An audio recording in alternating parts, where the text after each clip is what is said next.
मैं देवेंद्र पटेल विगत कई वर्षों से शिक्षण कार्य में संलग्न हूँ और आजीवन गणित के उत्कृष्ट शिक्षण के लिए संकल्पबद्ध हूँ। मेरे विवेक के अनुसार गणित की यह सेवा उन महान गणितज्ञों के प्रति सच्ची श्रद्धांजलि है जिन्होंने गणित की एक एक खोज के लिए अपना संपूर्ण जीवन समर्पित कर दिया। स्टूडेंट्स, आज हम शुरुआत करेंगे इंक्रीजिंग एंड डिक्रीजिंग फंक्शन की, यानी कि वर्धमान और ह्रासमान फलन। वर्धमान और ह्रासमान फलन के शुरुआत से पहले एक बात और यहाँ पे बतानी आवश्यक है, जो कि इन क्वेश्चंस को सॉल्व करने में अक्सर यूज की जाएगी। वो बातें हैं इंटरवल्स, यानी कि अंतराल क्या होते हैं, इंटरवल में कैसे कोई वैल्यू बिलोंग करती है, कैसे कोई वैल्यू बिलोंग नहीं करती इंटरवल में। और इसके अलावा बात आती है क्रिटिकल पॉइंट्स की, यानी कि क्रिटिकल पॉइंट्स को हिंदी में क्रांतिक बिंदु या वर्तन बिंदु भी कहते हैं।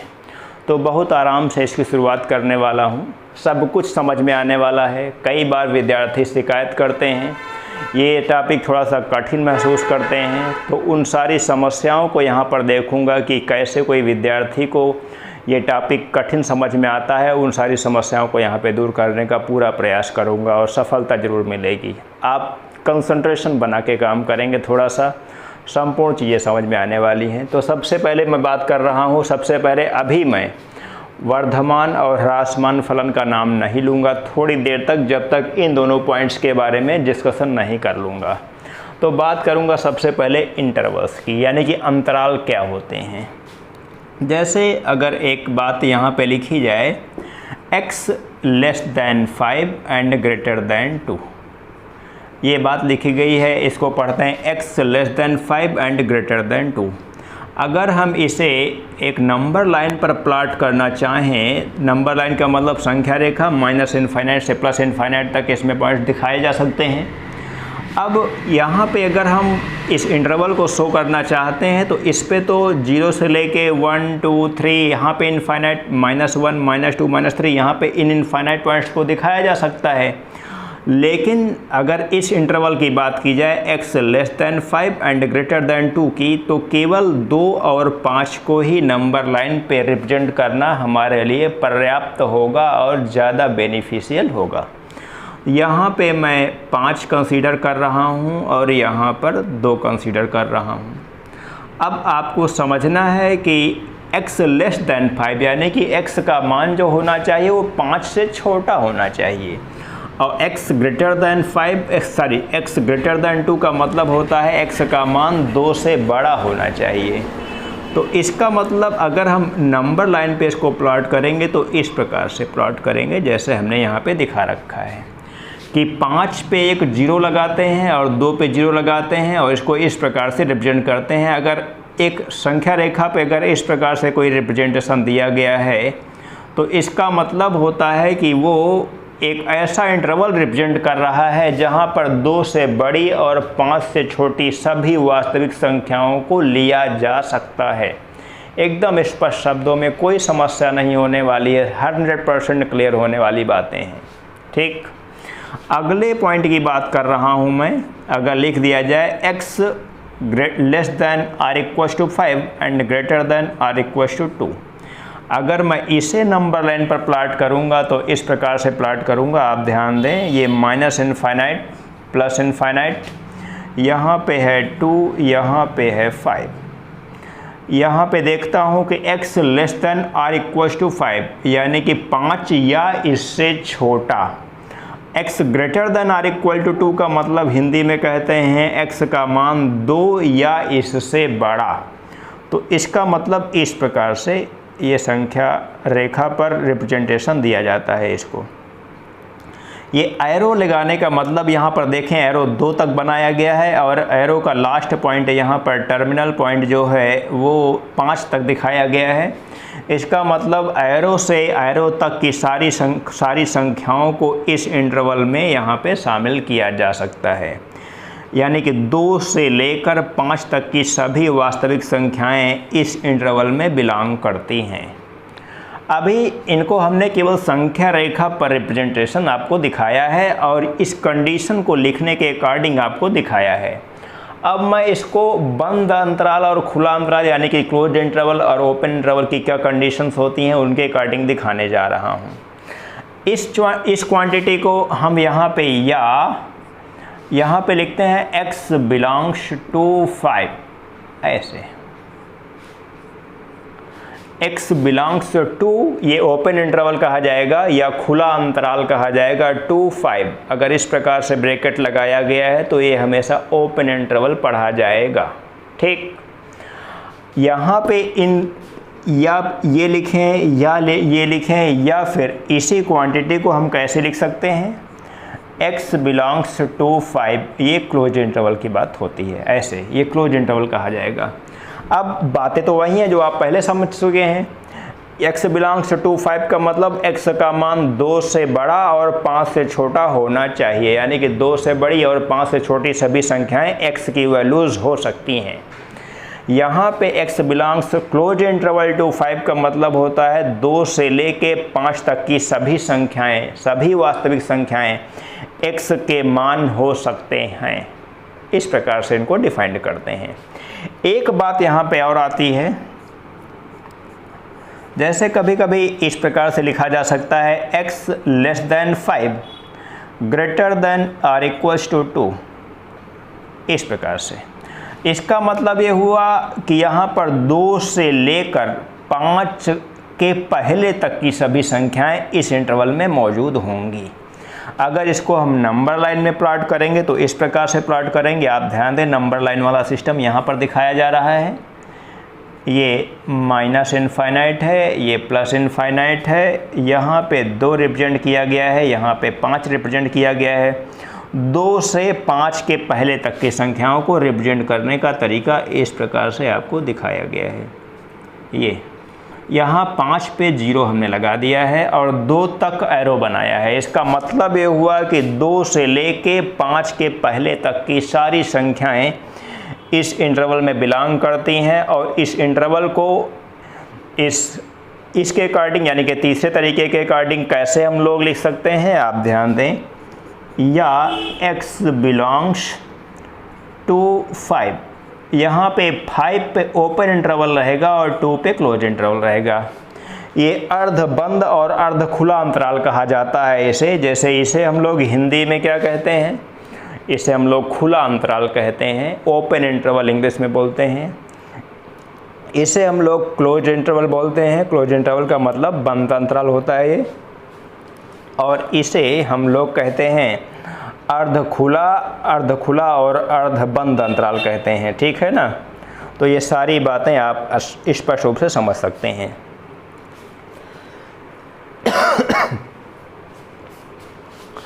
आगे बढ़ेंगे हम लोग और बात करेंगे अभी एक और बिंदु की, क्रिटिकल पॉइंट्स। हाँ, यहाँ पर आगे बढ़ने से पहले एक बात और याद आ रही है कि हो सकता है ओपन इंटरवल इधर हो जाए, क्लोज इंटरवल इधर हो जाए, ऐसी कोई दिक्कत नहीं है। तो विद्यार्थियों इन चीज़ों को एकदम स्पष्ट रूप से समझना है।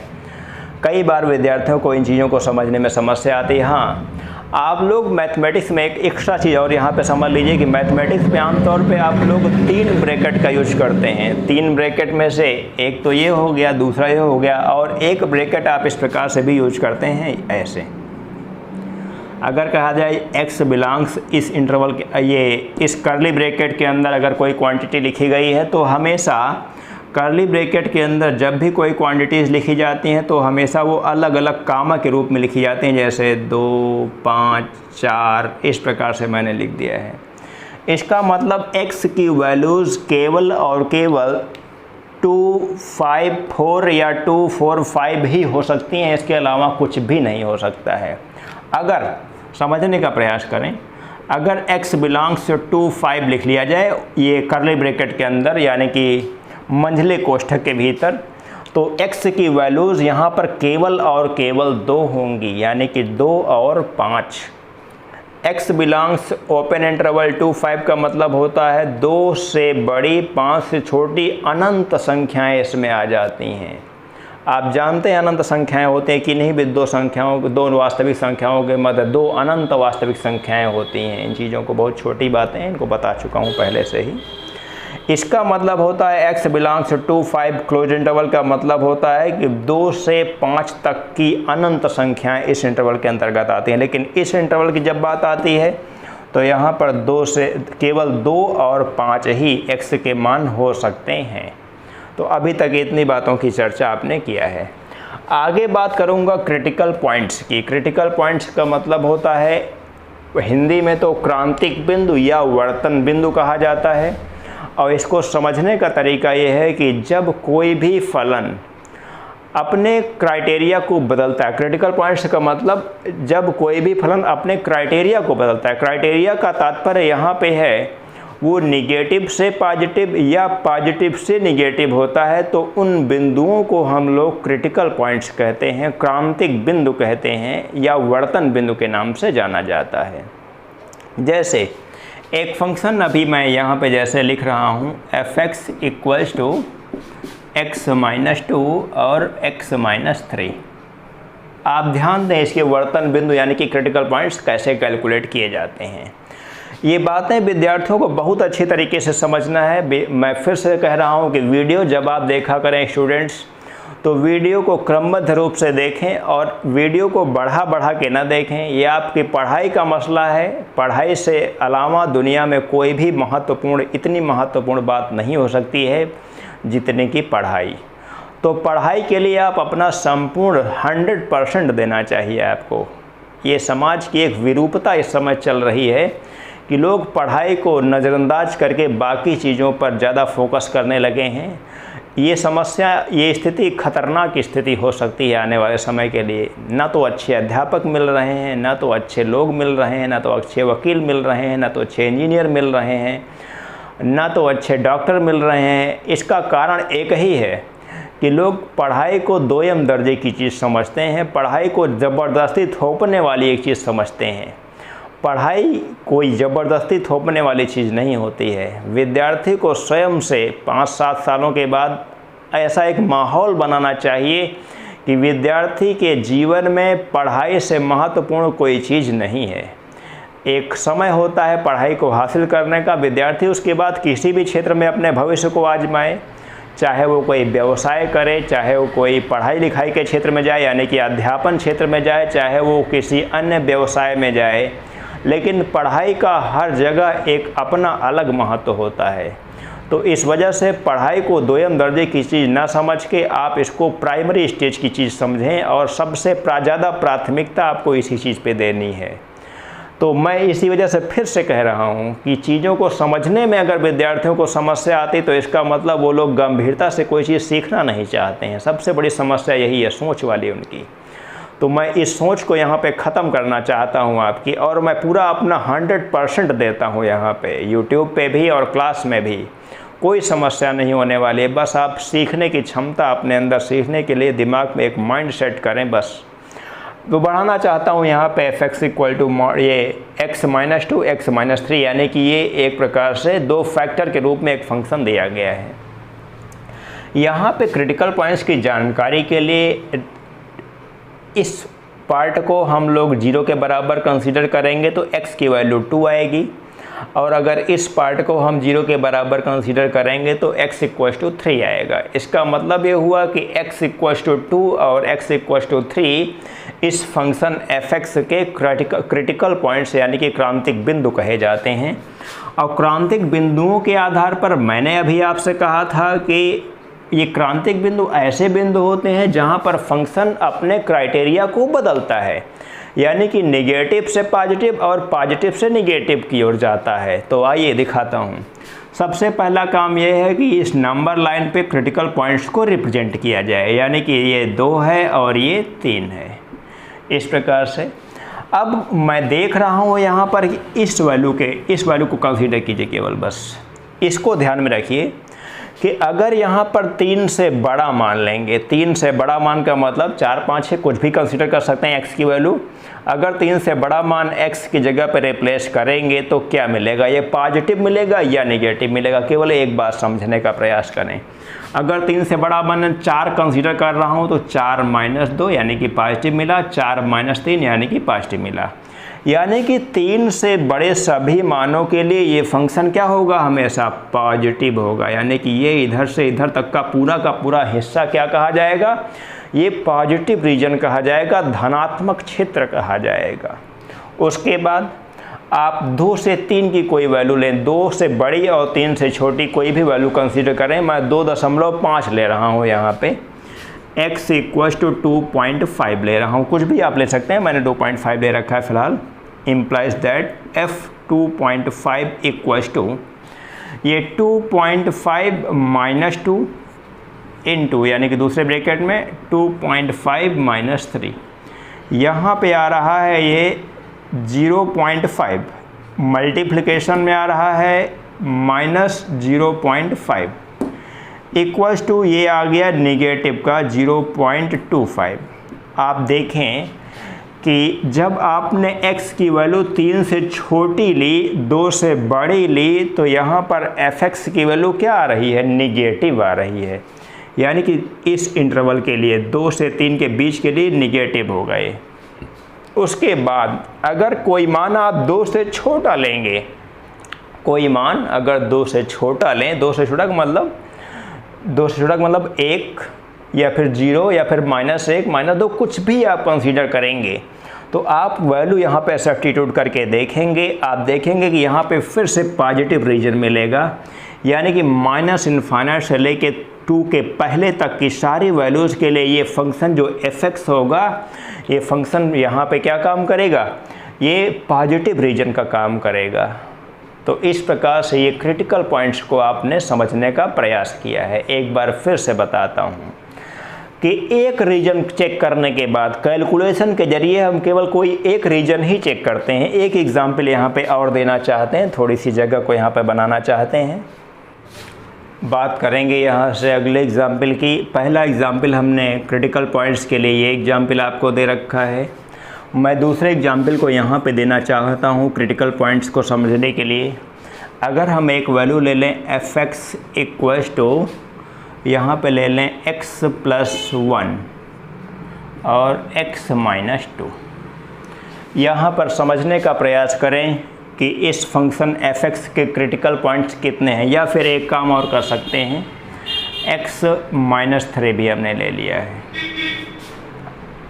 x - 3। लेकिन एक काम है कि अभी आप थोड़ा सा चीज़ों को समझने में दिक्कत पैदा करेंगे, तो यहाँ पर भी नेगेटिव ले लेते हैं इस चीज़ को।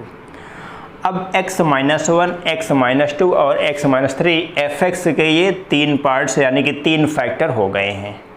अब इन तीनों फैक्टर्स को में से एक को 0 के बराबर कंसीडर करेंगे तो x की जो वैल्यूज़ प्राप्त होंगी वो क्रिटिकल पॉइंट्स कहे जाएंगे। यहाँ से x = 1 मिल रहा है, यहाँ से x = 2 मिल रहा है, यहाँ से x = 3 मिल रहा है। यहाँ पर होती है बात मुख्य रूप से कि पॉजिटिव और नेगेटिव रीजन को चेक करने की। क्रिटिकल पॉइंट्स उसी पॉइंट्स को कहते हैं जहाँ पर कोई फंक्शन पॉजिटिव से नेगेटिव या नेगेटिव से पॉजिटिव के क्राइटेरिया को बदलता है, यानी कि अपनी स्थिति को बदलता है, उसे हम लोग क्रिटिकल पॉइंट्स कहते हैं। तो ध्यान दीजिएगा, इन तीनों क्रिटिकल पॉइंट्स को सबसे पहला काम होता है कि हम इनको नंबर लाइन पर प्लॉट करते हैं, यानी कि ये हो जाता है इनफाइनाइट और ये हो जाता है -∞। यहाँ पे 1, यहाँ पे 2 और यहाँ पे 3, इस प्रकार से नंबर लाइन पे आपने प्लॉट कर लिया है 1 2 3 को। अब इसमें मुझे चेक करना है कि कौन सा क्षेत्र नेगेटिव है, कौन सा क्षेत्र पॉजिटिव है। तो बड़ा आसान तरीका मैंने कहा है कि इसकी वैल्यू को यहाँ पे चेक करता हूँ। इसकी वैल्यू को सबसे पहले दाहिनी ओर चलते हैं, सबसे दाहिनी ओर की वैल्यू को चेक करते हैं। अगर यहाँ पे x = 3 रखें, 3 से बड़ी वैल्यू 3, तो यहाँ पर क्रिटिकल पॉइंट्स को मैंने कहा, तो इसका मतलब 3 से बड़े मान के लिए क्या मिल रहा है ज़रा देखें तो 4 रख के देखें। 4 - 1 3, 4 - 2 2, 4 - 3 1, यानी कि तीनों का गुणा करूंगा तो कोई ना कोई पॉजिटिव वैल्यू प्राप्त हो रही है। तो इसका मतलब 3 से बड़े मानों के लिए, इनफाइनाइट तक के सभी मानों के लिए ये रीजन पॉजिटिव रीजन होगा, यानी कि सभी वैल्यूज़ के लिए पॉजिटिव मिलेगा, fx की वैल्यू धनात्मक मिलेगी। कहने का मतलब ये हुआ। अब हमको, जैसे मैंने एक शॉर्ट ट्रिक आपको बताना चाहिए थी कि हम बार बार चेक नहीं करते हैं।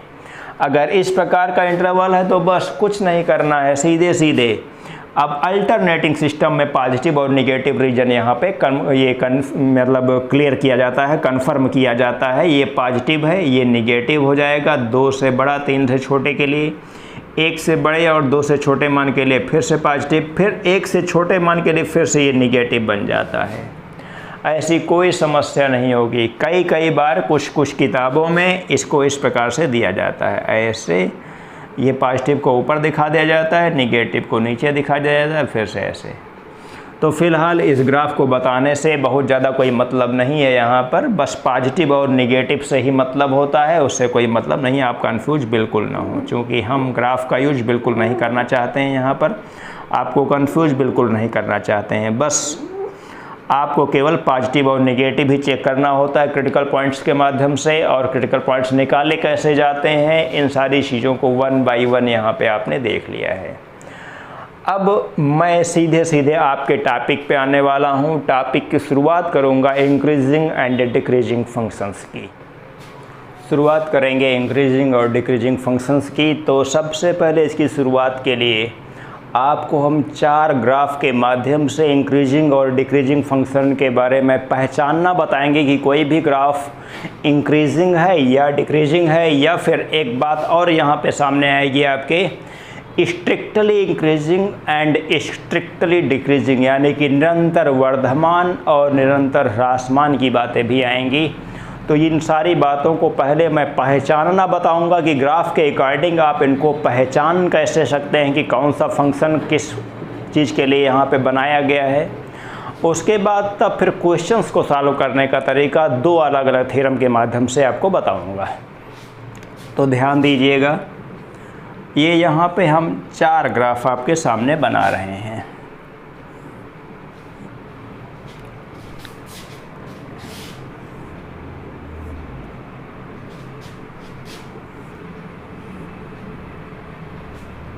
एक ग्राफ यहाँ से शुरुआत करता हूँ।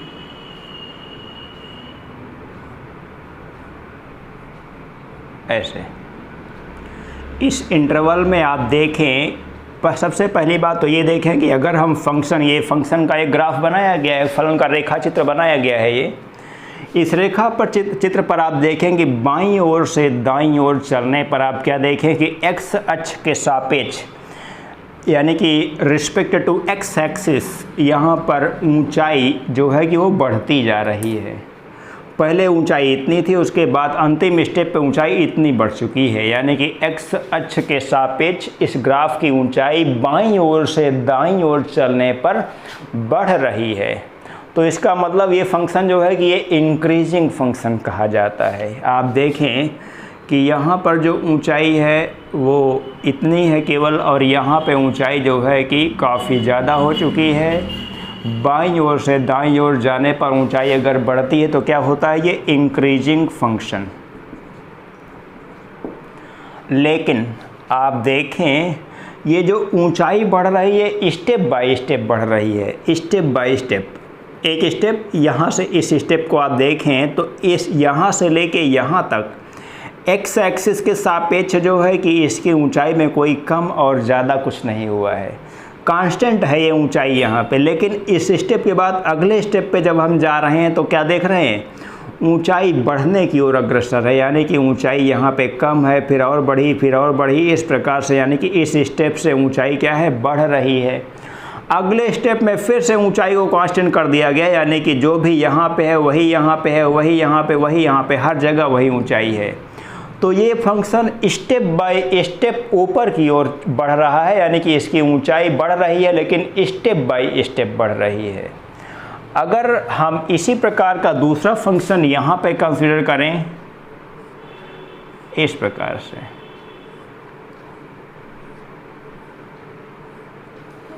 आप देखें कि इस फंक्शन के ग्राफ पर अगर हम बाईं ओर से दाईं ओर, बाईं ओर से दाईं ओर मूव करें, चलें, देखें तो मैं क्या देख रहा हूं कि इसके बाईं ओर से दाईं ओर चलने पर फंक्शन की ऊंचाई कम हो गई है।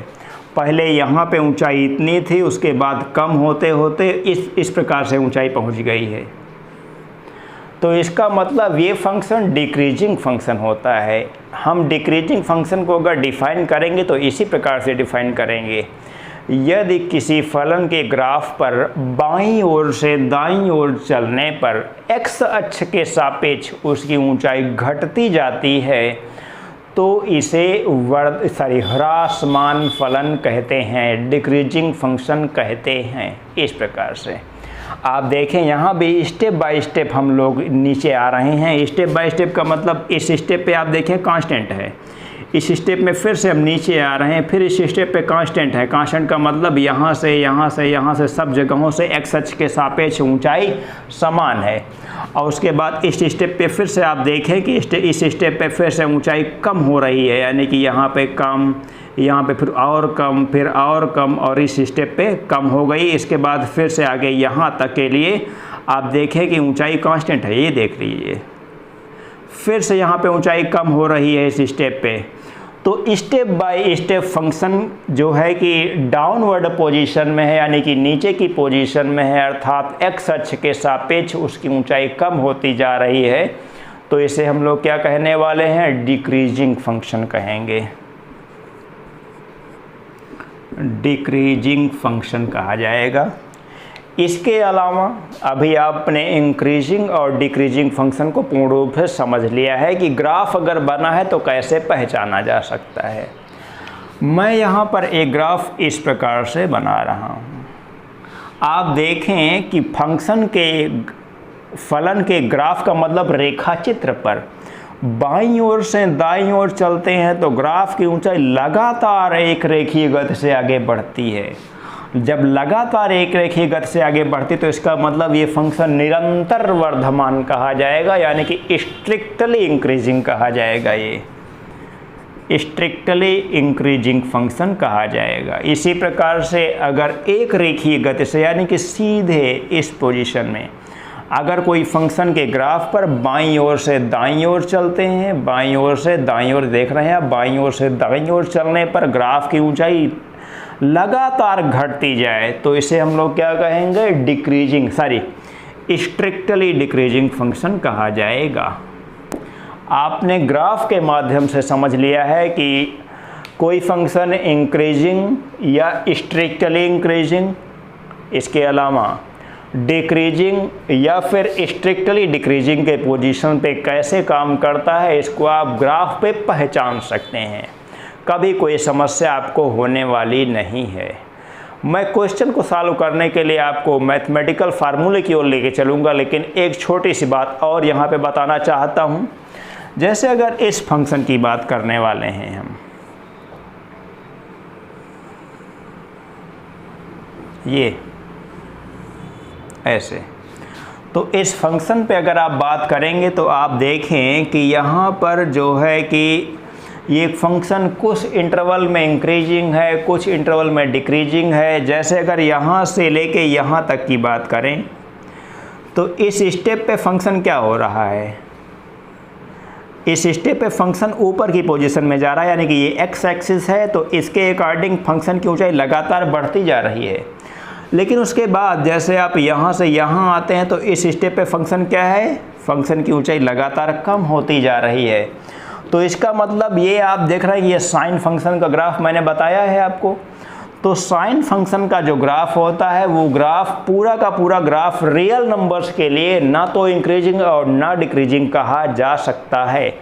लेकिन जब किसी स्टेप की बात करेंगे तो स्टेप बाय स्टेप ये फंक्शन इंक्रीजिंग या डिक्रीजिंग हो सकता है। जैसे आप इसमें देख रहे हैं, यहाँ से लेके यहाँ तक फंक्शन की ऊंचाई बढ़ती जा रही है, तो इसका मतलब यहाँ से लेके यहाँ तक 0 से लेके π/2 तक फंक्शन क्या कहा जाएगा? इंक्रीजिंग कहा जाएगा। उसके बाद 0 से लेके पाई तक फंक्शन की ऊंचाई घटती जा रही है, तो इसका मतलब ये फंक्शन भी यहाँ से π/2 से पाई इंटरवल में क्या कहा जाएगा?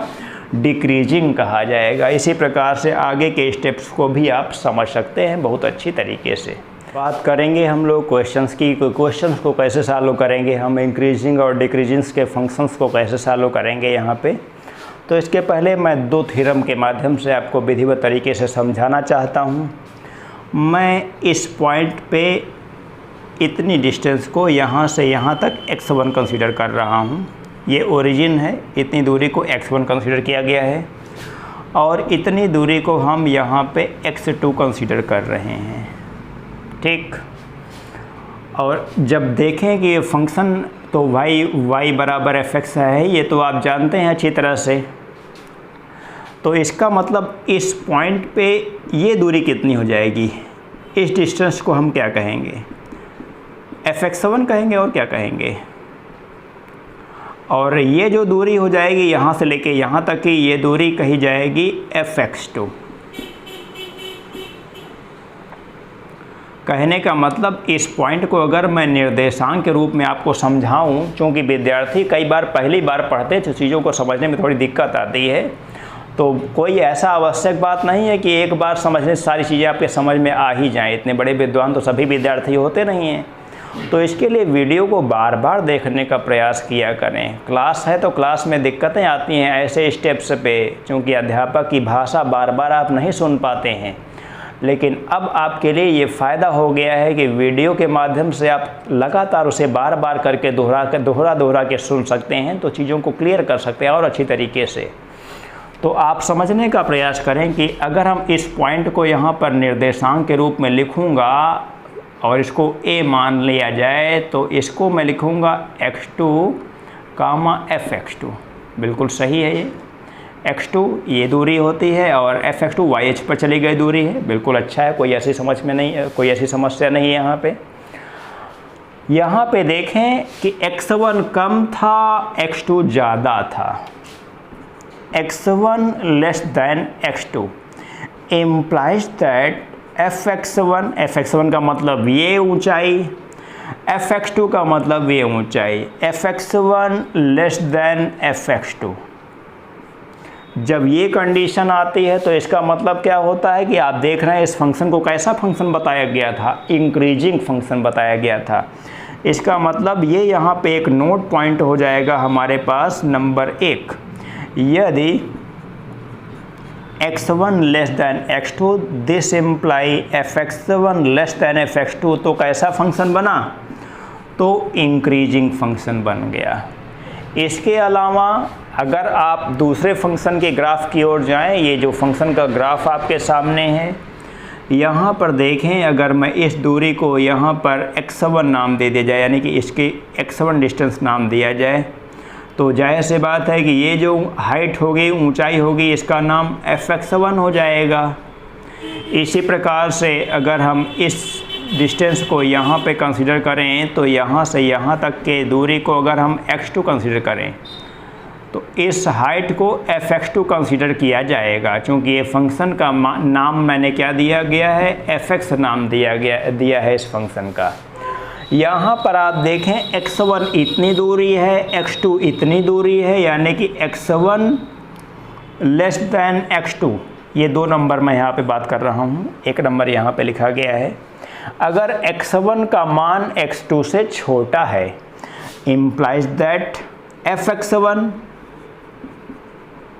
Greater than fx2।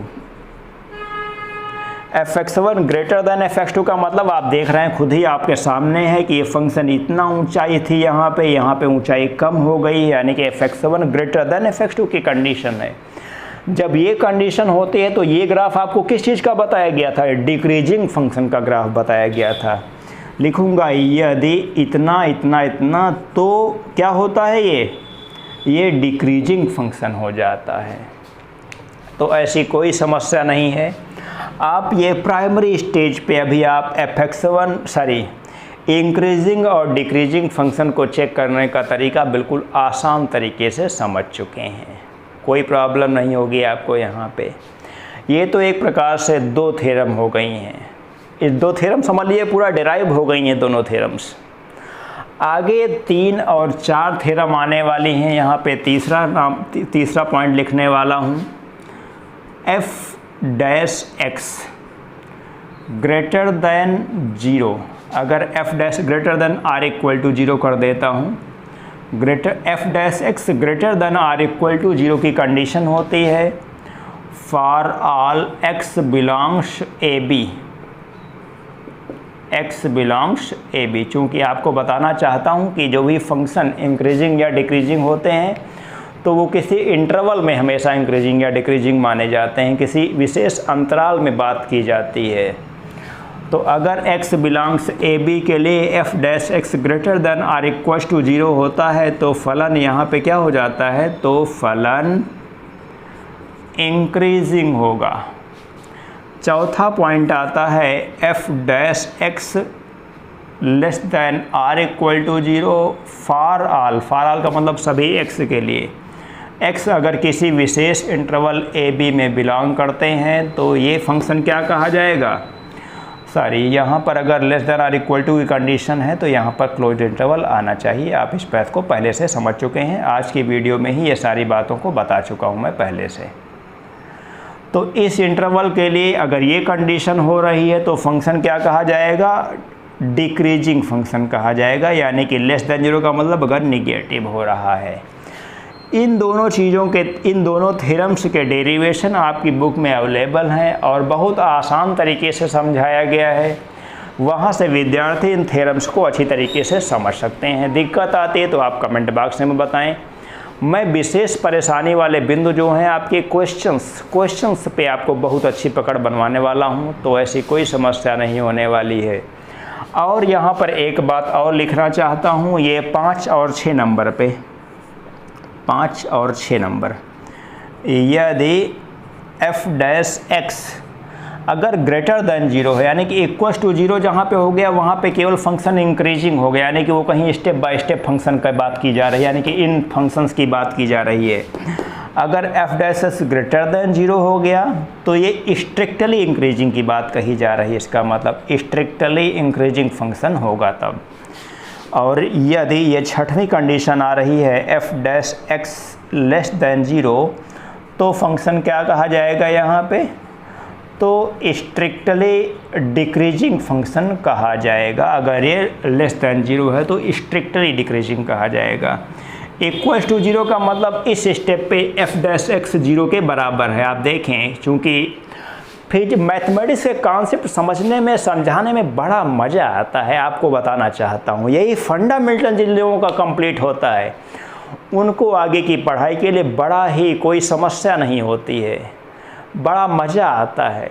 लेकिन समस्या आती है कि फंडामेंटल चीज़ों को आप छोड़ देते हैं, पढ़ाते वक्त कई बार अध्यापक बंधु भी फंडामेंटल क्लियर ही नहीं कर रहे हैं, बड़ी समस्या आती है। मैं यूट्यूब पे बराबर देखता रहता हूँ कि अन्य अध्यापकों के सामने क्या क्या चुनौतियाँ आ रही हैं विद्यार्थियों को समझाने में, और मेरे सामने क्या चुनौतियाँ आ रही हैं विद्यार्थियों को और बेहतर देने के लिए। मैं सारी चीज़ों का एनालाइज करने के बाद आपका एक एक वीडियो यहाँ पे बनाया जा रहा है, तो बहुत ही गंभीरता से समझने की आवश्यकता है। मैंने पिछले वीडियोज़ में आपको बताया था कि जब f डैश x का मान 0 के बराबर है तो इसका मतलब वहाँ पर किसी बिंदु की जो स्पर्शी है या फिर कोई भी स्ट्रेट लाइन है, इसका मतलब वहाँ पर स्ट्रेट लाइन की जो प्रवणता है, यानी कि जो उसका स्लोप है, वो x एक्सिस के पैरेलल होने की वजह से उसकी प्रवणता क्या हो जाएगी, 0 हो जाएगी। x एक्सिस के पैरेलल कोई भी रेखा की प्रवणता क्या होती है, 0 होती है। तो इस तरह से अगर किसी भी इंटरवल के लिए f डैश x 0 के इक्वल्स है तो इसका मतलब वो ये स्टेप्स हो सकते हैं, वो ये स्टेप्स हो सकते हैं, ये स्टेप्स हो सकते हैं। इनको बहुत अच्छी तरीके से समझने की आवश्यकता है। आगे बढ़ेंगे। ये बहुत ही एक प्रकार से नॉलेजफुल चैप्टर है और ये नॉलेज इसी वजह से विद्यार्थियों को समझने में और समझाने में कई बार आवश्यक समस्याएं आती हैं, क्योंकि विद्यार्थियों को थोड़ा सा नॉलेज की कमी होती है तो उनके सामने थोड़ी समस्याएं आने वाली होती हैं। लेकिन यहाँ पर ऐसी कोई समस्या नहीं है। मैं फिर से बता रहा हूँ, जहाँ पर नेटवर्क प्रॉब्लम हुआ करे वहाँ के विद्यार्थी, उन क्षेत्रों के विद्यार्थी वीडियोस को पहले डाउनलोड कर लिया करें। डाउनलोड करने के बाद उनको बार बार सुन सकते हैं, तो ऐसे टॉपिक्स पे बहुत अच्छी पकड़ बनने वाली है आपकी। आगे बढ़ेंगे। अब तो सीधे सीधे मेरा विचार है कि इन ग्राफ को यहाँ से हटाना चाहिए और सीधे सीधे क्वेश्चंस की ओर चलना चाहिए। इन पॉइंट्स को आप ध्यान दें। ये 1, 2, 3, 4, 5 और ये 6, ये एक स्क्रीनशॉट के माध्यम से आप इसका नोट्स तैयार कर लें, क्योंकि मैं इन चीज़ों का नोट्स यहाँ पर नहीं देने वाला हूँ लास्ट में, और यहीं से आपको पूर्ण रूप से सारी बातों को बताया जा चुका है। अच्छा सा नोट्स मेंटेन करना है आपको। डॉक्टर हर्षवर्धन शर्मा की इंक्रीजिंग और डिक्रीजिंग की जो एक्सरसाइज है उसका पहला पार्ट आपको बता रहा हूँ। fx = 3x + 1 लिखा गया है। इस क्वेश्चन को आप बड़े आसान तरीके से 2 तरीक़ों से सॉल्व कर सकते हैं, जैसे आपको मैंने अलग अलग तरीके बता रखे हैं। तो पहला तरीका तो ये सबसे आसान है कि आप इसके f' को कंप्लीट करें। तो f' यानी कि differentiating with respect to x = 3 आ गया है, यानी कि यहाँ f' क्या हुआ, ये पॉजिटिव होने का मतलब ग्रेटर देन 0 हो गया। ग्रेटर देन 0 का मतलब फंक्शन क्या होता है, स्ट्रिक्टली इंक्रीजिंग हो गया, कोई डाउट नहीं है इसमें। कहने का मतलब पूरे रियल नंबर के लिए यहाँ पे फंक्शन कैसा होगा, स्ट्रिक्टली इंक्रीजिंग होगा। दूसरा तरीका यहाँ पे क्या है, ध्यान दें ज़रा, ये सेकेंड मेथड आपको बता रहा हूँ, फंडामेंटल मेथड होता है ये। लेट x1 < x2, जैसे आपको ग्राफ में भी थोड़ी देर पहले मैंने बताया था, वहाँ पे भी x1 का मान कम लिया गया था, x2 का मान ज़्यादा लिया गया था, तो यहाँ पे भी मैंने x1 < x2 ले लिया है। दिस इम्प्लाई, अगर मैं 3 से मल्टीप्लाई करूँगा, इस फंक्शन पे ढालना चाहता हूँ इसे, अगर मैं 3 से मल्टीप्लाई करूँगा तो 3x1 < 3x2 हो जाएगा। ऐसी कोई समस्या नहीं है। ये लीनियर इनइक्वालिटीज़ के रूल से के अकॉर्डिंग क्लास 11th में आपको ये बातें समझाई जा चुकी हैं। अगर हम इसके बाद दोनों साइड में, बोथ साइड में अगर हम 1 ऐड करेंगे तो लिखेंगे 3x1 + 1 < 3x2 + 1, ऐसे लिख सकते हैं। इसी चीज़ को हम लिख सकते हैं fx1 < fx2। कोई समस्या नहीं होनी चाहिए, एक बात समझ में आनी चाहिए। यहाँ पे मैं यहाँ पे लेके चला था x1 < x2, मैंने दिखा दिया fx1 < fx2। इसका मतलब ये कंडीशन आपको बताई गई है थ्योरम 1 के माध्यम से कि ये फंक्शन स्ट्रिक्टली इंक्रीजिंग फंक्शन होता है, कोई ऐसी समस्या नहीं है। या फिर इसके दोनों तरीके आपको बताए जा चुके हैं, एक फंक्शन डिफ्रेंशिएट करके और दूसरा ये बेसिक फंडामेंटल रूल के ज़रिए आपको बताया जा चुका है। इसके बाद हम बात करेंगे इस क्वेश्चन नंबर 1 के सेकंड पार्ट की। बड़ा अच्छा क्वेश्चन है, बड़ा भारी सा दिख रहा है आपके सामने, लेकिन बड़ा मज़ेदार है, क्योंकि इतना बेसिक कॉन्सेप्ट आपको दिया जा चुका है कि आपको बिल्कुल भी घबराने की, परेशान होने की कोई आवश्यकता नहीं होती। यहाँ पे ऐसे सवालों के लिए सबसे पहले differentiating with respect to x, यानी कि डिफ्रेंशिएशन मेथड यहाँ पे यूज़ किया जाएगा। Implies that f' = 3x² - 12x + 12। हम यहाँ पे 3 कॉमन ले सकते हैं, तो लिखूँगा x² - 4x + 4। ये तो शायद 3 और ये x - 2 का होल स्क्वायर बन रहा है।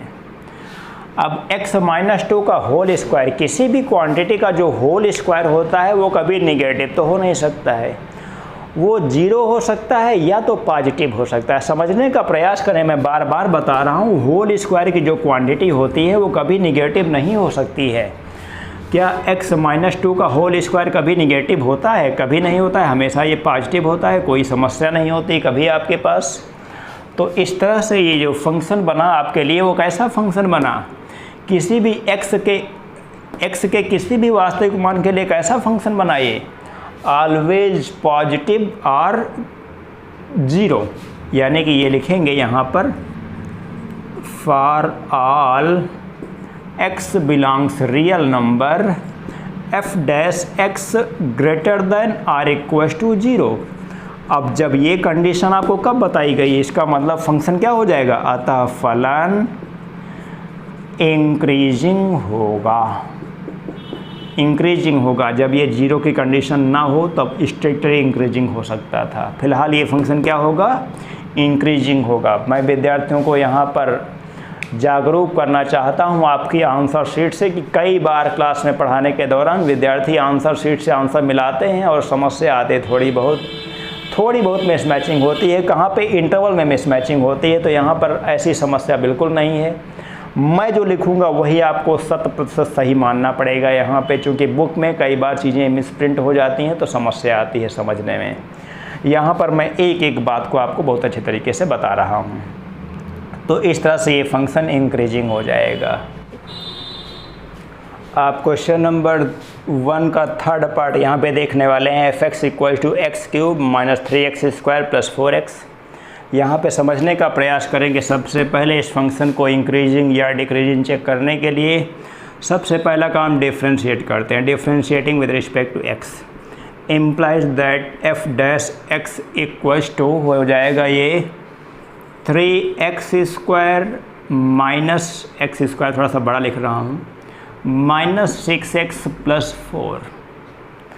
यहाँ पे इस क्वेश्चन को सॉल्व करने का तरीका थोड़ा सा विद्यार्थी समझने का प्रयास करें। पहली बार दूसरी बार हो सकता है थोड़ी समस्याएं हैं समझने, ये क्वेश्चन समझने में।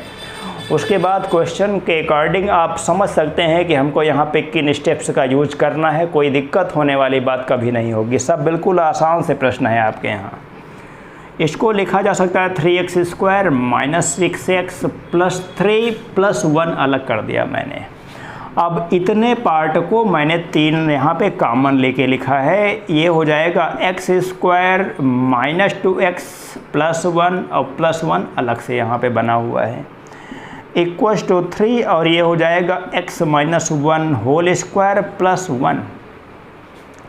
आप देखें कि ये फंक्शन का इतना पार्ट जो है वो हमेशा पॉजिटिव या 0 बना रहेगा, लेकिन 1 इसमें जुड़ने की वजह से ये कभी 0 भी नहीं बन सकता। इसका मतलब f' का मान x के किसी भी वास्तविक संख्या के लिए हमेशा पॉजिटिव होगा। इसका मतलब for x belongs real numbers this function will always be increasing, strictly increasing की कंडीशन हो जाएगी। यहाँ पर लिख दूंगा for x belongs real number f' greater than 0, अतः फलन क्या हो जाएगा, स्ट्रिक्टली इंक्रीजिंग हो जाएगा। यही इसका रिजल्ट होगा। ऐसी कोई समस्या नहीं कि आपको कोई चीज़ समझ में ना आए, सब कुछ समझ में आएगा 100%।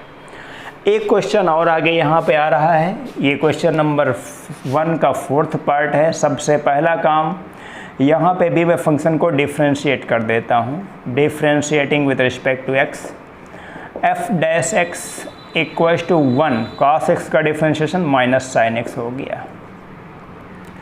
अब 1 - sin x, आप जानते हैं चूँकि sin x < ≤ 1 and greater than or -1, यानी कि साइन फंक्शन जो होता है वो -1 से +1 तक होता है।